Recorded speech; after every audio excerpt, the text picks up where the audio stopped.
you don't understand this, then at worst it can sabotage you, and at best it can turn the ladder of so-called success into an escalator that once you're in flow, it carries you along and you end up with both of your hands free, able to grasp all the opportunities that are coming your way.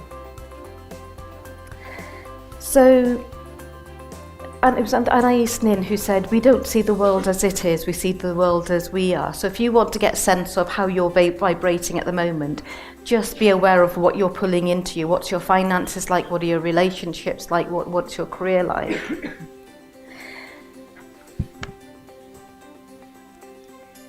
So we've had a quick look at why our dreams and intentions don't work. So one is they're not our dreams. We're trying to move forward using an old identity. And that's almost like trying to board a plane to the future using an old passport. It's going to get you so far before you get stuck. And energetically, you're out of alignment.